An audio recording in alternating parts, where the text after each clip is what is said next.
Lublin, Poland, two naked, dark-skinned men were recorded running along a railway crossing. Officers were sent to the scene. The men were without clothes and had no documents. The officers called an ambulance. At the same time, they determined that the men were Ethiopian citizens. In accordance with applicable regulations, an expert translator was called in to translate the language spoken by both men. The men were handed over to the border guard. They had marks on their hands indicating that they had been tied up. Therefore, this situation may involve some sort of organized crime. The authorities remained silent, citing the continuing nature of the investigation.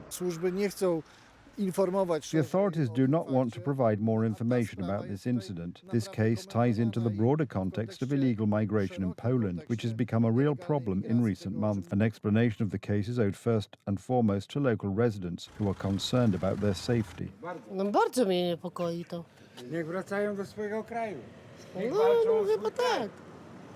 Na nago jak latają, no to już trzeba mieć świra w głowie. No co my sami zrobimy, jak to jest z góry wzięte? MEP Dominik Tarczynski pointed out in an online post how the Polish state should respond. A grand deportation. I'll do it in 30 days. We should seal the borders and not allow the Germans to push thousands of unwanted migrants into Poland. There is a school over there. Look, right next to the school.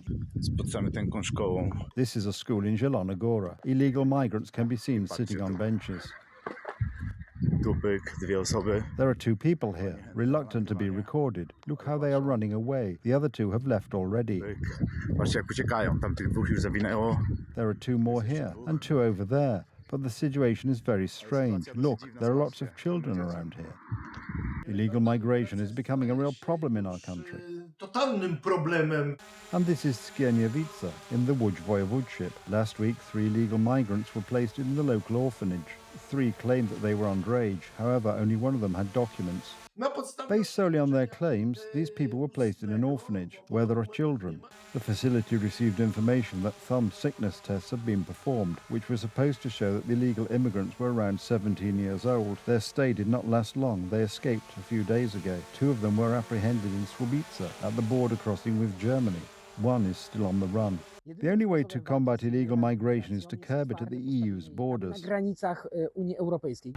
The fact that some foreigners can pose a threat to Polish citizens is evidenced by the tragedy that took place in Torun last week. A young woman was brutally attacked in the city centre and was taken to the hospital in a critical condition. A perpetrator turned out to be a Venezuelan citizen. Yomikert Ares, a 19-year-old from Venezuela, has been charged with attempted murder. He faces a life sentence. It is known that he arrived in Poland legally and had been here since February this year. His mother lives here and he himself did not have a job. It is possible that his legal stay had ended and he had been in Poland illegally since May. So where is the response from the Polish authorities? Why was a man who came from a country with one of the highest crime rates in the world walking freely on Polish streets? This situation should not be happening in Poland. People who are staying here illegally should be deported from Poland. We